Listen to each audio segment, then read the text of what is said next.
Italy ലോകകപ്പിന് യോഗ്യത നേടി. കേട്ടാൽ തോന്നും ഫുട്ബോളിലാണെന്ന്. എന്നാൽ അടുത്ത വർഷം ഇന്ത്യയിലും ശ്രീലങ്കയിലുമായി നടക്കുന്ന T20 ക്രിക്കറ്റ് ലോകകപ്പിൽ കളിക്കാനൊരുങ്ങുകയാണ് ഇറ്റലി. യൂറോപ്പിലെ യോഗ്യതാ റൗണ്ടിൽ മികച്ച നെറ്റ് റൺ റേറ്റിന്റെ അടിസ്ഥാനത്തിലാണ് അസൂരിപ്പാട എത്തുന്നത്. ലോക ഫുട്ബോളിൽ പാറ പോലെ ഉറച്ച പ്രതിരോധത്തിന് പേരുകേട്ട ഇറ്റലി ആക്രമണ ക്രിക്കറ്റിന്റെ കളിമൺ പിച്ചിലേക്ക് ഇറങ്ങുകയാണ്. T20 ക്രിക്കറ്റ് ലോകകപ്പിൽ നീലക്കുപ്പായമണിഞ്ഞ് ഇറ്റലിയും ഉണ്ടാകും.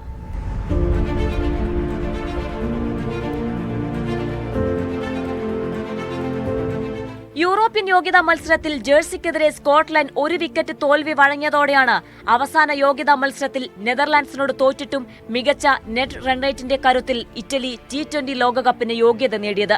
നെതർലാൻഡ്സിനെതിരെ ഇറ്റലി 9 വിക്കറ്റിന് തോറ്റെങ്കിലും ജേഴ്സിയേക്കാൾ മികച്ച നെറ്റ് റൺ റേറ്റ് നിലനിർത്താനായതാണ് അസൂറിപ്പടയ്ക്ക് നേട്ടമായത്. നെതർലാൻഡ്സിനെതിരായ മത്സരത്തിൽ ആദ്യം ബാറ്റ് ചെയ്ത ഇറ്റലി 20 ഓവറിൽ 7 വിക്കറ്റ് നഷ്ടത്തിൽ 134 റൺസ് അടിച്ചപ്പോൾ 16.2 ഓവറിൽ 1 വിക്കറ്റ് നഷ്ടത്തിൽ ഓറഞ്ച് പട ലക്ഷ്യത്തിലെത്തി. ജയത്തോടെ നെതർലാൻഡ്സും ഇറ്റലിക്കൊപ്പം യൂറോപ്യൻ യോഗ്യതാ ഗ്രൂപ്പിൽ നിന്ന് ലോകകപ്പ് യോഗ്യത നേടി. കഴിഞ്ഞ മത്സരത്തിൽ ഇറ്റലി സ്കോട്ട്ലൻഡിനെ 11 റൺസിന് വീഴ്ത്തിയിരുന്നു. മുൻ ഓസ്ട്രേലിയൻ താരം ജോ ബേൺസാണ് ഇറ്റലിയുടെ ക്യാപ്റ്റൻ. Sports desk, media 1.